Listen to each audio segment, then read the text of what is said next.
Media మిత్రులకు మరియు BRS party నాయకులకు కార్యకర్తలకు నమస్కారాలు తెలియజేస్తున్నాను. గత 2-3 రోజులుగా బీర్ల ఐలయ్య గారు ప్రభుత్వ విప్పు గౌరవ మాజీ మంత్రులు తన్నీర్ హరీష్ రావు అన్న గారిపైన ఎన్నో విధాలుగా అనుచిత వ్యాఖ్యలు చేస్తున్నారు. ఈరోజు నేను ఒక హరీష్ అన్న అభిమానిగా బీఆర్ఎస్ పార్టీ నాయకులుగా నేను ఈరోజు మీ దృష్టికి తీసుకురావడం ఏంటంటే, బిర్లా ఐలయ్య గారు మీ స్థాయి ఏంది? మీరు ఒక ఎమ్మెల్యేగా తొలిసారిగా గెలిచినటువంటి ఒక ఎమ్మెల్యే గారు. ఎమ్మెల్యేగా గెలిచినప్పుడు నియోజకవర్గ అభివృద్ధి పైన, నియోజకవర్గంలో ఉన్నటువంటి సమస్యలపైన పోరాడాలి తప్ప, ఎప్పుడు చూసినా ఏది వచ్చినా హరీష్ రావు గారి మీద మాట్లాడితే నువ్వు పెద్ద లీడర్ అవుతావని అనుకుంటున్నావా? ఈ స్థాయి ఏంది? నువ్వు ప్రతిసారి దద్దమ్మ డ్రామాలు అంత పెద్ద నాయకుడిని నువ్వు విమర్శించే స్థాయి ఏంది? నీ స్థాయి ఎక్కడి వరకు? ఆయన చేసినటువంటి అభివృద్ధి కిందాల, ఆయన తయారు చేసినటువంటి నాయకులు కార్యకర్తల కింద ఒక కార్యకర్త కూడా సరిపోని వ్యక్తివి నువ్వు. ఈరోజు మా హరీష్ రావు గారి గురించి ఇష్టం వచ్చినట్టుగా మాట్లాడుతున్నావు. మతి భ్రమించిందా అంటున్నావు, దద్దమ్మలా అంటున్నావు. నీ అంత దద్దమ్మ ఆయన కాదు. ఆయన ప్రతి రాష్ట్రంలో ఎంతో కాళేశ్వరం ప్రాజెక్టుని, ఏదైతే కాళేశ్వరం ప్రాజెక్టే కావచ్చు, గౌరవ ముఖ్యమంత్రి మాజీ ముఖ్యమంత్రి మా కేసీఆర్ గారితో ఆయన కలిసి తెలంగాణ రాష్ట్రం కోసం ఎన్నో శ్రమించి ప్రాణాలు కూడా లెక్క చేయకుండా తెలంగాణ రాష్ట్రం ఏర్పాటులో కీలక పాత్ర గౌరవ కేసీఆర్ గారితో చేసినటువంటి వ్యక్తి ఆయన అదేవిధంగా ప్రతి కాళేశ్వరం ప్రాజెక్టు కానీ, మేడిగడ్డ కానీ, ఇప్పుడు మీ నియోజకవర్గంలో ఉన్నటువంటి బసవాపురం రిజర్వాయర్ కూడా, సాగర్ కూడా కంప్లీట్ చేయించినటువంటి వ్యక్తి మన హరీష్ రావు గారు. అలాంటి వ్యక్తిని మీరు మాట్లాడటానికి ఏమైనా సిగ్గు అనిపిస్తలేదా మీకు? నీ యాదగిరి గుట్ట చుట్టూ నువ్వు అభివృద్ధి కనిపించట్లేదా నీకు?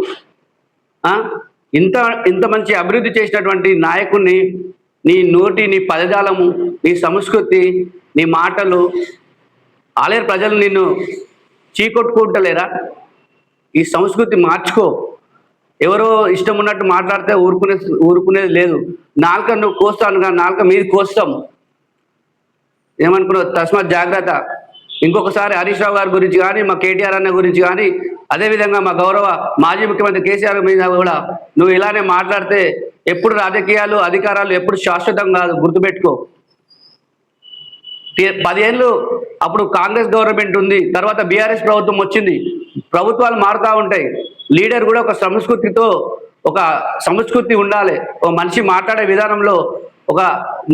విధానం కూడా నేర్చుకోవాలని కూడా, నేను మీకంటే చిన్నవాడిని అయినా కానీ నువ్వు మాట్లాడే భాష సరిగా లేదు. ఆ భాష ఇంకొకసారి మార్చుకోకపోతే రానున్న రోజుల్లో తప్పకుండా నీకు బుద్ధి చెప్తామని కూడా నేను ఈ మీడియా ద్వారా మీకు తెలియజేస్తున్నాను.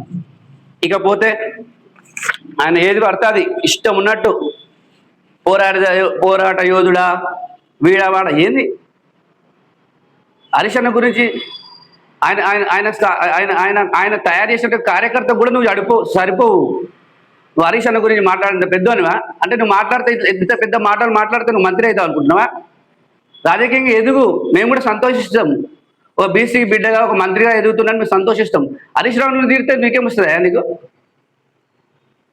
అంటే హరీష్ రావు గారిని తీరితే పెద్ద లీడర్ అవుతావు అనుకుంటున్నావా? ఎవరో తిట్టమంటే తీరుతున్నావా? నీకు దమ్ము ధైర్యం ఉంటే అభివృద్ధి చేయి. నల్గొండ జిల్లాకి అభివృద్ధి చేయి. ఆలయ నియోజకవర్గాన్ని అభివృద్ధి చేయి. ప్రతి ఊరికి, ప్రతిరోజు, ప్రతి మండలానికి డ్రైనేజ్ సిస్టమ్ మార్చు. సీసీ రోడ్లు వేయి. అభివృద్ధి చేయి. రోడ్లు అభివృద్ధి చేయి. నీ నియోజకవర్గంలో పేదవారి ప్రతి ఇంటికి ఇల్లు ఇప్పించేసాయి. ఇల్లు లేని వాళ్ళకి ఇల్లు ఇప్పించేసాయి. అది నువ్వు అభివృద్ధి చేస్తా అంటే, పొద్దున్న లేస్తే కష్టపడి ప్రజల కోసం కష్టపడుతూ హరీష్ రావు గారు ప్రతి ఊరు ఏదైతే ఏ రాష్ట్రంలో ఉన్నటువంటి నలుమూలల ఊర్లకి, ప్రతి ఊరికి చెర్లకి నీళ్లు నింపాలనే ఉద్దేశం, సంకల్పంతో హరీష్ రావు గారు ముందుకెళ్తున్నారు. అలాంటి వ్యక్తి ఈరోజు మీరు అలా మాట్లాడడం సిగ్గు అనిపించట్లేదా నీకు? అలాంటి నాయకుడు ఎవరైనా ఉన్నారా? మీ కాంగ్రెస్ లీడర్లే అంటారు కదా, మీ కోమటిరెడ్డి రాజగోపాల్ రెడ్డి గారే అన్నారు కదా, అంత మంచి నాయకుడు మన రాష్ట్రానికి దొరకడం అదృష్టం అని చెప్పినటువంటి వ్యక్తులు మీ కాంగ్రెస్లో లేరా? ఏం మాట్లాడుతున్నావు? ఏం సంస్కృతి ఇది? ఆయన ఒక ఇంజనీర్ కంటే ఎక్కువ, ఇంజనీర్ అంటే చదువుకుంటే ఇంజనీర్ అవుతారు. ఆయన ప్రతి రాష్ట్రంలో ప్రతి 4 మూలల ఎక్కడైనా ప్రతి ఊరికి చెరువులు నింపాలి, ప్రతి డ్యాములు నింపాలి. నీళ్ళు లేకున్నా, వర్షాకాలం లేకున్నా, ఎడారి ఉన్నా కానీ తప్పకుండా లిఫ్ట్ ఇరిగేషన్ల ద్వారా ప్రతి డ్యామ్ సాగర్లు నింపుకుంటూ ప్రతి ఊర్లల్లో చెరువులు నింపాలనే లక్ష్యంతో ఆయన పనిచేస్తున్నారు. అలాంటి వ్యక్తిని మనం మాట్లాడేటప్పుడు ఓ సంస్కృతిగా మాట్లాడాలని నేను మీ మీడియా ద్వారా తెలియజేస్తున్నాను. ఇంకొకసారి ఇలానే హరీష్ రావు గారి గురించి మాట్లాడితే, చిల్లర మెల్లల మాట్లాడితే ఊపుకునే సమస్యనే లేదు. మేమే కాదు, మాలాంటి నాయకులు ఎంతో మందిని తయారు చేసినటువంటి గొప్ప నాయకుడు మా హరీష్ రావు గారి గురించి మాట్లాడుతుంటాం. సిగ్గనిపించట్లేదా నీకు? ఈ చిల్లర మల్లల మాటలు మానుకోవాలని కూడా మీరు ప్రభుత్వ విప్పుగా ఉన్నారు. కనీసం సంస్కృతి అన్న నేర్చుకోవాలని మీకంటే చిన్నవాడిగా నేను చెప్తున్నాను. ఇంకోసారి సంస్కృతి నేర్చుకోండి. డబ్బులు ఎవరు మీ ప్రభుత్వము కమిషన్ల కోసము హైదరాబాద్లో ఈ రియల్ ఎస్టేట్ కంపెనీలలో, ఫినెక్స్ లాంటి కంపెనీలలో వేల కోట్లని వసూలు చేస్తూ వేరే ఇతర రాష్ట్రాలకు పంపించినటువంటి చరిత్ర మీ కాంగ్రెస్ పార్టీది. హైదరాబాద్ చుట్టుముట్టున్నటువంటి పెద్ద పెద్ద కంపెనీలలో మీరు చేస్తారు. హరీష్ రావు గారికి అవసరం లేదు. అలాంటి చిల్లర మల్లర చేయడు. మీలాంటి చిల్లర వ్యక్తి కాదు. ఇంకొకసారి హరీష్ రావు గారి గురించి మాట్లాడితే మరీ ఆయన ఊరుకుంటుండొచ్చు. హరీష్ రావు గారు పెద్ద మనసు చేసుకోండి. మేము కార్యకర్తగా మేము ఊకోం. గుర్తుపెట్టుకో. నీ దగ్గరికి ఏడికెళ్ళి వచ్చినాయి కోట్ల రూపాయలు, ఏడికెళ్ళి వచ్చినాయి. నువ్వు కూడా పేద కుటుంబంలో జన్మించినటువంటి వ్యక్తి కదా. నీ దగ్గర ఈరోజు 5,000 కోట్లు స్థానికంగా అంటున్నారు అందరూ. 5,000 కోట్లు 10,000 కోట్లు సంపాదించి వేడికెళ్ళి వచ్చినాయి నీకు చెప్పండి. ప్రజలు చెప్పు. 2.5 సంవత్సరాలు కాలేదు, అప్పుడే నువ్వు 5,000 కోట్లకి వెళ్ళిపోయినావని ప్రజలు అంటున్నారు. మళ్ళీ ఏడికెళ్ళి వచ్చినాయి చెప్పాలి కదా నువ్వు కూడా ప్రజలకి. ఇంకొకసారి అట్లా మాట్లాడొద్దు. నక్కకు నాగలంకున్న తేడా నీకు, అది గుర్తుపెట్టుకో. హరీష్ రావు గారి గురించి మాట్లాడే స్థాయి కాదు నీది, గుర్తుపెట్టుకో. ఇంకొకసారి మాట్లాడే ముందు ఒక చూసి మాట్లాడాలని నేను మీ మీడియా ద్వారా ఆయనకు హెచ్చరిస్తున్నాను.